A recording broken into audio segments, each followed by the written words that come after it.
نبی پاک صلی اللہ علیہ وسلم کی حدیث ہے مسلم میں تبرانی میں، حضور نے فرمایا آؤ میں تمہیں پچھلے زمانے کے ایک ایماندار نوخیز ولی اللہ کی بات سناؤں۔ پچھلے زمانے حضور نے فرمایا پچھلے زمانے میں ایک بادشاہ جادو کے زور پہ حکومت کرتا، جب وہ ایک جادوگر اس نے رکھا ہوا تھا تو جادوگر اس کو جادو بتاتا، وہ جادو کے زور پر حکومت کرتا۔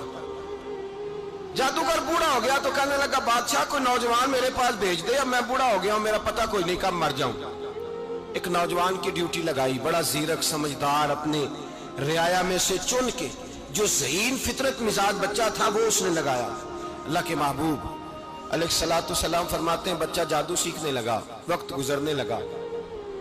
بچہ جب جادو سیکھنے جاتا تو رستے میں ایک راہب بھی تھا جو انجیل جانتا تھا، وہ اللہ اللہ سکھاتا، لوگوں کو حضرت عیسیٰ علیہ السلام کی تعلیمات سے آگاہ کرتا۔ اس نے دیکھا کہ یہاں بھی لوگ اکٹھے ہیں تو وہ بچہ اس راہب کے پاس بھی اٹھنے بیٹھنے لگا۔ اب جب اس کے ساتھ اس کی گفتگو بڑھنے لگی تو اس کو باتوں میں لذت آنے لگی۔ اس نے راہب نے پوچھا کہ تو کون ہے اور کس طرح سے آیا ہے، کیا تیرا معاملہ ہے؟ اس نے کہا جی میں جادو سیکھنے جاتا ہوں، آپ کی باتیں مجھے بڑی اچھی لگتی ہیں۔ اس نے کہا دین سیکھ، جادو سیکھنے والے کافر ہو جاتے ہیں، قرآن و حدیث سیکھنے والوں کو اللہ کامل ایمان عطا فرماتا ہے۔ فرمایا یہ سیکھ۔ بچہ بیٹھنے لگا، اس کے پاس آنے لگا، باتیں دل میں گھر کرنے لگی۔ ایک وقت آیا کہ مسلمان ہو گیا، اور مسلمان کیسے ہوا؟ بچہ کہتا ہے میں تجربہ کر کے ہوا، اب میں تھوڑا سا وقت جادوگر کے پاس بھی جاتا اور باقی سارا وقت وہاں بیٹھتا۔ میں ایک دن جا رہا تھا تو رستے میں اژدہا تھا، بہت بڑا سانپ تھا، رستہ روک کے کھڑا تھا۔ یہ حضور نے بیان کی حدیث، نبی پاک صلی اللہ علیہ وسلم فرماتے ہیں بچہ کہتا ہے کہ رستے کے اندر سانپ ہے، رستے بند ہے، لوگ چھتوں درختوں پہ چڑھے، ہراش ہے۔ کہتے چھوٹا سا روڑا میں نے اٹھایا تو میں نے کہا اللہ اگر جادوگر سچا ہے تو اسے مار دے۔ چھوٹا سا روڑا میں نے پھینکا، اژدہا کوئی نہ مرا۔ پھر چھوٹا روڑا اٹھایا، میں نے کہا اللہ اگر وہ عالم سچا ہے تو اسے مار دے۔ اب جب میں نے روڑا مارا تو اژدہا مر گیا۔ میرے اندر سے گواہی آئی نہیں دین کی باتیں سچی ہیں، نہیں قرآن کی باتیں اسلام سمجھانے کے لیے عرض کر رہا ہوں، اگرچہ اس دور میں انجیل تھی، اللہ رسول کی باتیں اچھی ہیں۔ کہتے میں مسلمان ہو گیا، اب میں نے راہب کے پاس ہی رہنا شروع کر دیا، جادوگر کے پاس چھوڑ دیا اس بچے نے آنا۔ بادشاہ پوچھتا کہاں زیادہ وقت گزارتے ہو تو وہ بات گول کر دیتا، وقت تیزی سے بڑھنے لگا۔ اللہ نے اس نوجوان میں طاقت پیدا کر دی، اب وہ اس کے اندر نا اللہ نے توانائی روحانیت پیدا کر دی، ابھی جوان ہے، 14-15 سال عمر ہے۔ اللہ نے اب جو بیمار بھی آتا وہ دعا کرتا تو اللہ صحت عطا کر دیتا، جو بھی آتا۔ بادشاہ کا ایک درباری تھا، بادشاہ کو پنکھا جلتا تھا، وہ اندھا ہو گیا، کوئی ایسی تکلیف آئی کہ نابینا ہو گیا، بڑے علاج کرائے شفا نہیں ہوئی۔ کسی نے اس بچے کا پتہ بتایا کانوں میں، اس کے پاس گیا تو بچہ کہنے لگا شفا تو ہو جائے گی پر کلمہ پڑھنا پڑے گا، مسلمان ہونا پڑے گا، جس پیغمبر کا میں غلام ہوں تجھے بھی بننا پڑے گا، دین پہ عمل کرنا پڑے گا، اللہ شفا دیتا ہے۔ اس نے کہا تو مجھے کلمہ پڑھا، مجھے شفا دے، میں تیار ہوں۔ اس نے کہا شفا تو اللہ دیتا ہے۔ اس نے اللہ تبارک و تعالیٰ کا ذکر کر کے دعا مانگی، یہ مسلم شریف میں حدیث ہے، طبرانی میں موجود ہے۔ اللہ نے اسے شفا دی، اس نے کلمہ پڑھنا شروع کر دیا۔ یہاں ایک نقطہ لکھا ہے ہمارے علماء نے، کہتے ہیں جب اللہ ولایت عطا کرتا ہے نا تو یہ سفید بالوں والے کا حصہ نہیں ہوتی۔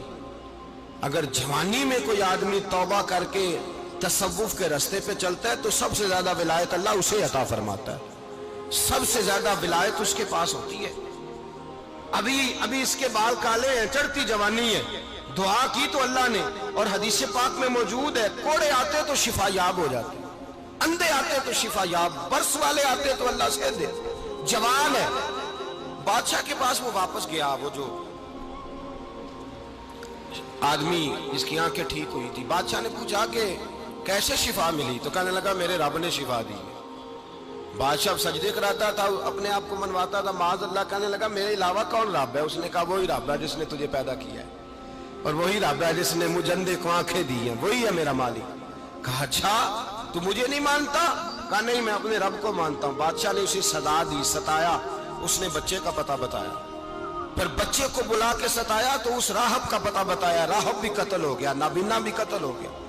بادشاہ نے کہا سپاہیوں سے اس بچے کو لے جاؤ اور پہاڑ کی چوٹی پہ جا کے نیچے پھینکو تاکہ مر جائے۔